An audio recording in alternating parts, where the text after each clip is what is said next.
On the road to the cross, Jesus changed everything. He brought us hope despite our failures. He taught us how to live in obedience. He taught us how to live in surrender. He taught us how to respond to anger with peace. Even as they led him to his death, he continued on the road to change history.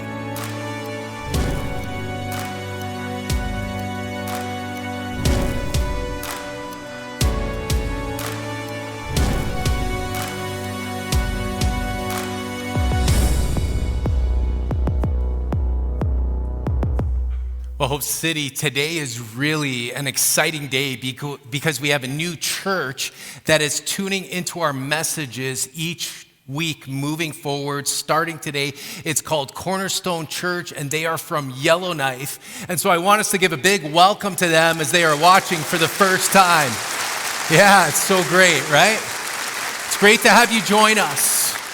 And for those who are joining from our other campuses, Kingsway, Terwilliger Online, we love you too. We are one church in multiple locations, and it's just great to gather together today. Now, back in March, the Wall Street Journal reported on the National Customer Rage Survey. And yes, there is such a thing. More than ever, people are disappointed with companies. In the past year, 74% of consumers had a problem with a company's product or service, which has gone up from 56% in 2017. And people are angry. And the major reason? Quality has declined.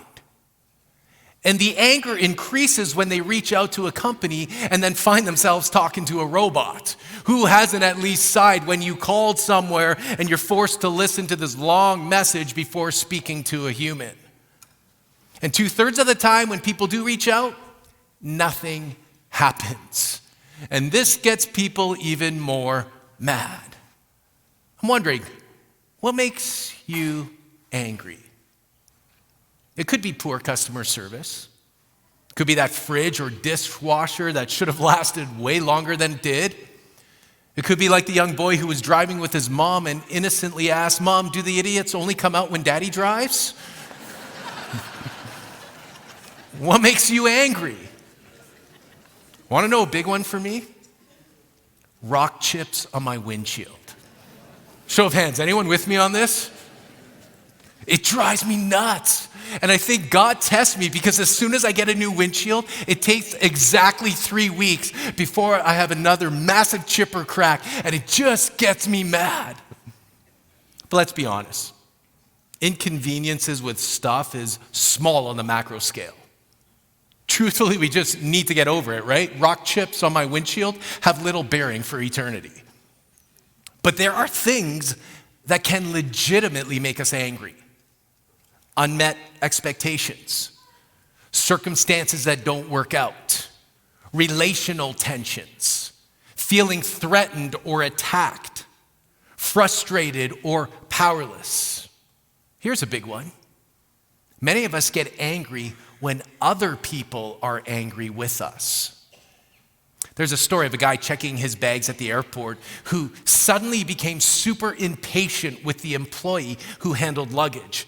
And for several minutes, he was belittling the guy and criticized his every move. And surprisingly, the young man didn't seem troubled by this man's verbal abuse. And after the angry man entered the airport, a woman approached the luggage handler and asked, "How do you put up with such injustice?" "It's easy," he said. "That guy's going to New York, but I'm sending his bags to Brazil." Responding to angry people is difficult. Most of us either move into flight or fight mode. Like when someone yells at us, honks their horn at us, or even flips us off, there's a little switch inside that goes on or off. We retreat or yell back. How do you respond to angry people? Okay, show of hands one more time, and we can be honest here. We're in church, okay? How many of you are like me and go into fight mode? Okay. What about those who go into flight mode? Chunk you. And the rest of you, you're just so awesome, you don't need today's message, okay? Here's what you should know. There is a better way, and Jesus models it for us. And I want to take you to some very tense moments in the last hours of his life before he went to the cross, where Jesus encountered a lot of angry people. Now, in this series, The Road to the Cross, we have walked through Matthew chapter 26, which records some of the final events that took place in the life of Jesus before the cross. And with today being Palm Sunday in our calendar, we remember how Jesus rode into Jerusalem and how the crowds cheered him on, but then only 5 days later, many of the same people wanted him crucified. Like, talk about a 180 there. And I want us to pick it up where Jesus has just finished praying in the Garden of Gethsemane. This would be late Thursday night in the week. And I'm going to read a fairly long passage to us here this morning. It tells us the narrative, so I want you to follow along. But I want you to notice something, okay? Jesus speaks 5 times during these interactions, and as he does, he gives us 5 ways to approach those who are angry with us. So let's read it. While he was still speaking, meaning he was talking to his disciples in the garden, Judas, one of the 12, arrived. With them was a large crowd armed with swords and clubs sent from the chief priests and the elders of the people. Now the betrayer had arranged a signal with them. The one I kiss is the man, arrest him. Going at once to Jesus, Judas said, "Greetings, Rabbi," and kissed him. Jesus replied, "Do what you came for, friend." Then the men stepped forward, seized Jesus, and arrested him. With that, one of Jesus' companions reached for his sword, drew it out, and struck the servant of the high priest, cutting off his ear. Okay, things just got real right there, right? "Put your sword back in its place," Jesus said to him, "for all who draw the sword will die by the sword. Do you think I cannot call on my Father, and he will at once put at my disposal more than 12 legions of angels? But how then would the scriptures be fulfilled that say it must happen in this way?" In that hour, Jesus said to the crowd, "Am I leading a rebellion that you have come out with swords and clubs to capture me? Every day I sat in the temple courts teaching, and you did not arrest me. But this has all taken place that the writings of the prophets might be fulfilled." Then all the disciples deserted him and fled. Harsh reality right there. Those who had arrested Jesus took him to Caiaphas the high priest, where the teachers of the law and the elders had assembled. But Peter followed him at a distance, right up to the courtyard of the high priest. He entered and sat down with the guards to see the outcome. The chief priests and the whole Sanhedrin were looking for false evidence against Jesus so that they could put him to death. But they did not find any, though many false witnesses came forward. Finally, 2 came forward and declared, "This fellow said, I'm able to destroy the temple of God and rebuild it in 3 days." Then the high priest stood up and said to Jesus, "Are you not going to answer? What is this testimony that these men are bringing against you?" But Jesus remained silent. The high priest said to him, "I charge you under oath by the living God. Tell us if you are the Messiah, the Son of God." "You have said so," Jesus replied. "But I say to you, from now on you will see the Son of Man sitting at the right hand of the Mighty One and coming on the clouds of heaven." Then the high priest tore his clothes and said, "He has spoken blasphemy. Why do we need any more witnesses? Look now, you have heard the blasphemy. What do you think?" "He is worthy of death," they answered. Then they spat in his face and struck him with their fists. Others slapped him and said, "Prophesy to us, Messiah, who hit you?" What a horrific moment that only gets more horrific. And I want you to process for a moment how Jesus must have felt. An angry mob with clubs and swords confronts him. One of his own betrays him. He is arrested and falsely accused in front of the high priest and the Sanhedrin, and people are throwing verbal mud at him and then physical punches at him. Yeah, sure, Jesus knew this would happen. It doesn't make it any easier. Yes, the scriptures foretold this. He knew it was his destiny. He knew he had to die a criminal's death, even though he did nothing worthy of that status. And friends, this alone should grip us and move us. God gave his son. Jesus willingly gave his life to redeem us, to make us right with God, to have that personal relationship with us. And if you haven't made the best decision of your life, which is to follow Jesus, I want to encourage you to do so. Jesus willingly went to the cross. He died to forgive your sins. He rose to offer you life both now and forevermore. But outside of the predestined narrative of Jesus going to the cross and redeeming all of humanity, he gives us, in this passage that I just read to you, this practical reality of how to deal with angry people. And remember, this is in the hardest time of his life. 5 ways to deal with those who are angry with us. First way is having the right disposition.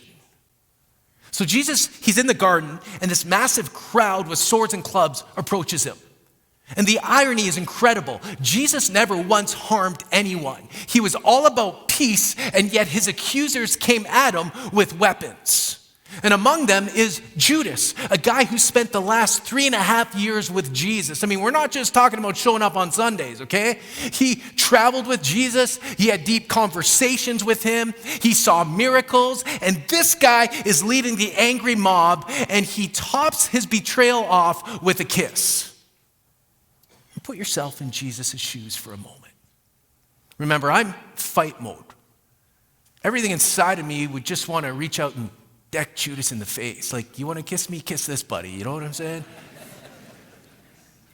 Here's the truth. Our deepest wounds come from those closest to us. Our biggest hurt and anger comes from those who we become open, intimate, and honest with. Remember, Jesus chose Judas. Jesus believed in him. Jesus used him. He included him in all things, yet here Judas is betraying him with a kiss. And notice what Jesus says to him as he approaches him in the garden. He says, "Do what you came for, friend." Talk about having the right disposition, the right quality of mind and character. He calls Judas friend. In the middle of one of his hardest moments in his life, with the angry mob around him, Jesus calls his betrayer friend. He uses an endearing word. Now, I don't know about you, but that's not the first thing on my mind when someone who is close to me betrays me. I think for me, it's more like, do what you came for, loser. Like when attacked, we defend and gravitate toward animosity. Jesus gravitated toward love. Jesus loved always, even in this difficult moment. He didn't change what he taught. He still loved. And the word friend here means a person who held a position of trust, often involving an intimate association. So it's deep commitment, compatibility, companionship. What a disposition. Jesus didn't shift how he felt about Judas. This is my friend. Those closest to us can make us the angriest. And we need to keep the right disposition when dealing with them. We need to remember who they are. This is my wife. This is my husband. This is my son, daughter, mom, dad, sister. This is my friend. See, when someone who doesn't have a relationship with us is angry with us, we can easily brush that off. Most of us don't lose sleep over it. We still need to respond with the right disposition and remember they are God's children, but those closest to us are the ones that tend to rile us up the most. And the right disposition remembers who they are and what they mean to you. Second time Jesus speaks, he gives another thing to do when confronted with angry people, and that is the right response.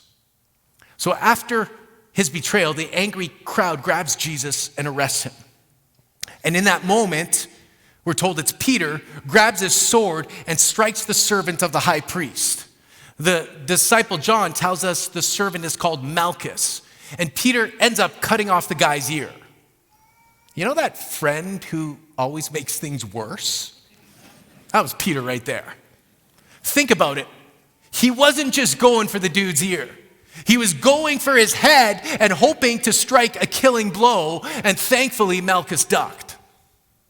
And you can just imagine Jesus, right? Peter, what are you thinking?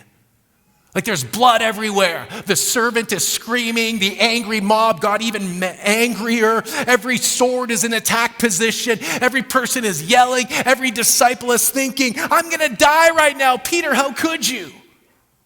And in the midst of this heightened tension, what does Jesus say? Put your sword back in its place, for all who draw the sword will die by the sword. Do you think I cannot call on my Father, and he will at once put at my disposal more than 12 legions of angels? But how then would the scriptures be fulfilled that say it must happen in this way? And the scriptures Jesus is referencing are from 3 Old Testament books called Isaiah, Zechariah, and the Psalms. They all speak about this. You know what Jesus does here? He takes control of a chaotic moment. In fact, Luke, in his New Testament book, tells us Jesus touched the man's ear and healed him. And by the way, that then and there should have stopped everyone in their tracks and made them go, what are we doing? But it didn't. They continued on in their anger. And here's something about anger. It clouds our normal judgment. It blinds us. It pushes us to extremes that we no longer see what is in plain sight before us. The angry mob disregarded the amazing healing and went ahead with arresting and beating Jesus. All who draw the sword will die by the sword. Don't you think I can call on God for help? The right response. Don't fight violence with violence or fire with fire. Rather, fight violence with wholeness. Jesus healed the servant's ear. His response was to bring healing to the situation, not more tension. And here's what you must remember. Many times angry people are hurting, disturbed, and troubled. Anger is the outflow of something deeper going on inside of them. And Jesus was able to fight anger with healing because he himself was whole.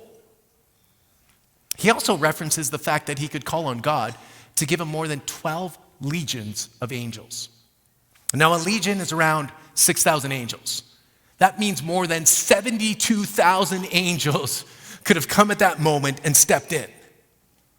Now, Jesus is exaggerating on purpose to make a point. There's nothing that comes my way from anyone or anything that God and I cannot control. He's flat out saying, although it appears like everything is out of control right now, I am fully in control. Some of you need to hear that today. He could have changed the outcome. He could have easily wiped this angry crowd out and walked on home with the disciples, but he didn't. Jesus didn't use his power to change things.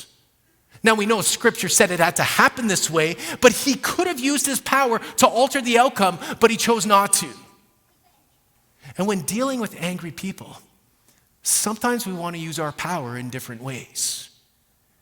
We may use manipulation as power. We may use control as power. We may use emotions as power. When confronting angry people, Jesus illustrates true strength lies in controlling our reaction. It lies in bringing healing to the situation, not more fuel to the fire. It lies in having the right response. Third way Jesus deals with angry people is the right perspective.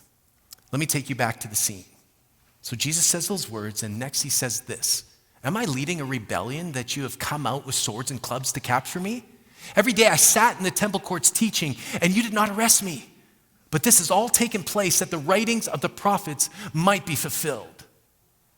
Jesus went to the core of what was really happening. People with clubs and swords would arrest someone who is dangerous and leading this massive rebellion. The violence coming at him was on par with those who were wanting to take out someone who has committed criminal acts, someone considered armed and dangerous. And Jesus pointedly asked them a rhetorical question. Am I leading a rebellion? He calls them out because he knows they didn't arrest them in the temple because they feared the people's response. And so they came at night when no one else would be around. Jesus calls things as they were, not as they are perceived. And that's the right perspective, able to call things as they are, not as they are perceived. And this requires a lot from us because many times others can come at us with accusations, with clubs and swords and things that are untrue. And we can feel attacked, yet keeping the right perspective is crucial in processing the moment. Because this allowed Jesus to make sense of a senseless situation. And so many times, angry moments are senseless, and being able to keep the right perspective allows us to do the same. Perspective is having the correct point of view.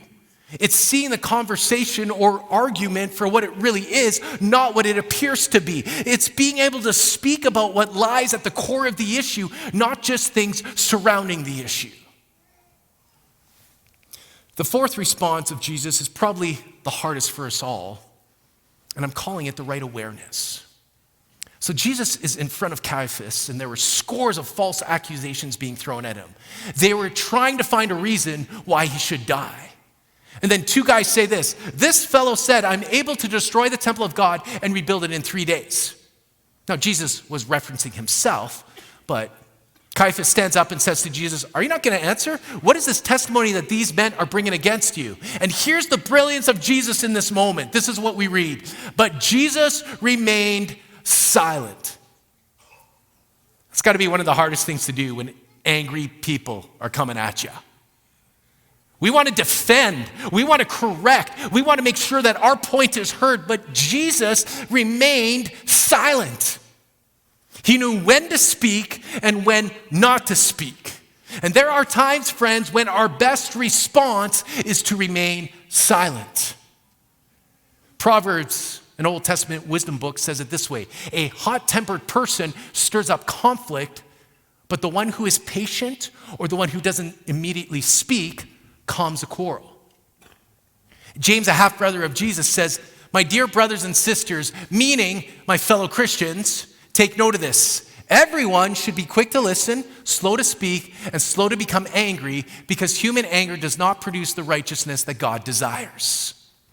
We should be slow to speak.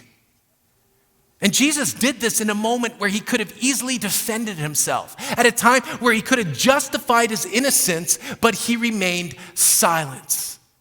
And you know what his silence did? It expressed his strength. It expressed his power and his authority. Friend, listen to me. Whatever can elicit a response from you is what has power over you. That's why bullies tease and try to rile others. If they can get others mad, sad, or even fighting, they feel powerful because they are forcing others to do what they want. You know who has power over you by who is making you do what they want. And so when we're tempted to yell, to shout, to gossip, or speak words of anger towards those who are angry with us, sometimes the best way to show that God has authority, that God has power, and that God has strength in our life is to stay silent. So when dealing with angry people, Jesus displayed the right disposition, the right response, the right perspective, the right awareness, and finally, the right ownership.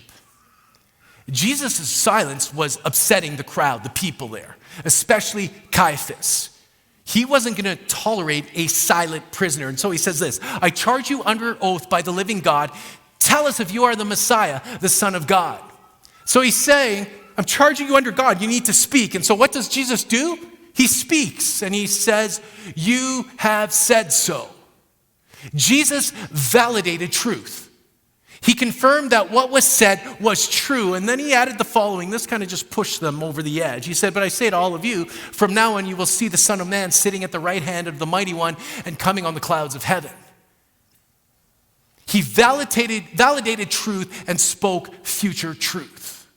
And notice when asked if he was the Messiah, the Son of God, Jesus says, you have said so, meaning, yeah, it's true. Now, the Jews were waiting for the Messiah. They knew that he would come at some point. They believed that God would, in time, send him, and they were filled with expectation. And these people witnessed all that Jesus did, saw the miracles, saw saw the wonders. They would have recognized that everything aligned with their prophetic writings. And then when they asked Jesus point blank, "Are you the Messiah?" Jesus says, "Yes, I am." And they freak out and say, "Now he truly has to die. You're not the Messiah we're waiting for." It's kind of weird, right? Jesus validated the truth when asked. And friend, when confronted with angry people, not everything we hear will be a lie. There's a reason why others are angry with us. And it takes humility to say, yeah, what you are saying is true. We must own our part in the matter. We must say, like Jesus, "You have said so." We own when we've hurt others by our words. We own when we've ignored others by our actions. We own when we've belittled others by our attitudes. You have said so. Proverbs says, "Whoever conceals their sins does not prosper, but the one who confesses and renounces them finds mercy." Another translation of the Bible, the Living Bible, says it this way. I like it. "A man who refuses to admit his mistakes can never be successful. But if he confesses and forsakes them, he gets another chance." Hope City, dealing with angry people is hard. I think most of us would want to, like Peter, pull out the sword and go for the head. And maybe you had an argument this morning. Or maybe you had an altercation this past weekend. Maybe you didn't. At some point, I can promise you, you will find yourself in tension.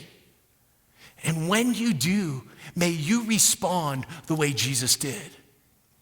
In the midst of his most difficult situation, as he faced some of his hardest encounters, in his deepest hurt and agony, in the presence of haters, enemies, and false accusations, Jesus responded to his accusers in 5 ways.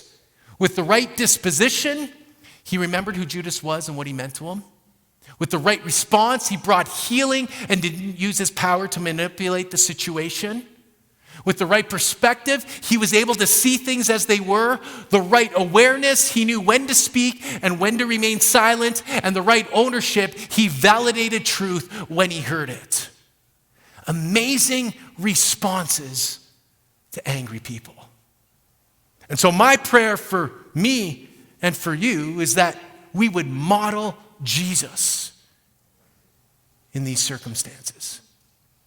That we would respond like Jesus did. I'm going to ask you to stand if you are able, and I want to pray in closing for you this morning. Jesus, I thank you for just the example you set for us of how to deal with individuals who are upset or angry at us. I thank you for the practical outplay of our faith in this way. And Lord, I know for a lot of us, we either retreat or we go hard into it, and sometimes our responses aren't the greatest. And so I pray that you give us the ability to respond the way you would, to truly model you in this area of our life. I pray that you give us the grace, the strength, the wisdom, the guidance, the capability. I pray that you give us the right demeanor at the right time with the right words. And Lord, I pray that in our own lives we may honor you with our responses, and we may practically live out this faith so we look different and respond differently than most people around us. And so God, I pray for just the strength to do that in my friends today. I pray for the ability to do that. I pray for the wisdom to do that. And I pray that you come alongside of them and you give them, through your Spirit, the help to do that. And maybe you're joining us today and you don't know who Jesus is personally. And as I've been talking about him going to the cross earlier and just how he died for you, and he died to forgive your sins, to give you a reset, a new start. And he didn't stay dead, he rose. We're celebrating that next weekend. And if that is something that you're saying, yes, I want to commit my life to him, I want to make the best decision of my life, I'm going to pray a prayer that helps you put into words the beginning of that journey. And so why don't you just pray along with me? Jesus, today I see my need for you. And I thank you for going to the cross to forgive my sins, for dying, for shedding your blood. And I thank you that You didn't stay dead, but you rose, and you just allowed me to have a relationship with you, and you kind of just filled that chasm between me and God. And so today I just invite you into my life to be Lord and leader. I want to pattern my ways after yours. I want to follow you from this day forward. I want to be on this journey of knowing what it means to know you, God. And so I just thank you for that.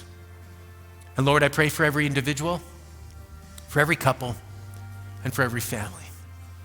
I ask that as they go into this week, may they experience the undeniable presence of your Holy Spirit leading, guiding, and directing them. I ask that they may understand, God, that you are present in and through all things, and you are strong, and you are capable, and you are worthy of praise in every circumstance. And I pray that as they encounter individuals who are angry with them, may they respond in the pattern that you set for us, Jesus, in a way that brings glory and honor to you. And I pray this over and for them in your powerful name, Christ. Amen. You know, if you prayed the prayer of surrendering your life to Christ for the first time, rededication prayer, I just want to say, way to go. We actually want to get to know you and help you take some next steps around here. So if you could just scan with your phone the QR code in the seat back in front of you or on the screen, it helps us get in contact with you and helps you take some next steps in knowing and following Jesus. We'd love for you to do that. If you're joining us in person and you want prayer about something in your life, we're going to have some pastors available down at your front left after the service. They would love to pray over and for you. A reminder on your way out, it's Connecting Point this morning. Be sure to check it out. It's a really great way to just get to know people here at our church. Before you leave, I just want to bless you. The Lord bless you and keep you. The Lord make his face shine on you and be gracious to you. The Lord turn his face towards you and give you peace. Love you guys, cheering you on. Thanks for being in church today. God bless. I'm so glad that you chose to join us for church. I love that every time we go to the Bible, God reveals himself more and more. It's so great that we get to worship like this. But I had a question for you. Did you know that church can be so much more than a Sunday morning? We believe that having community with others in church is a crucial part of your walk with Christ. Like you heard earlier, we have tons of groups meeting all the time, and we would love to see you become part of one, or even lead one yourself. To check out what's happening here at Hope City, go to hopecity.ca/groups. There's even groups that meet right online. Now, one more thing, don't forget, next weekend is Easter. We have Good Friday and Easter Sunday services, and all those details are at hopecity.ca/Easter. Make sure to invite somebody to watch online or attend in person with you at any of our campuses. We would love to see you there, and we would love to see you bring somebody with you. Anyway, have a great week, Hope City, and we'll see you all next week.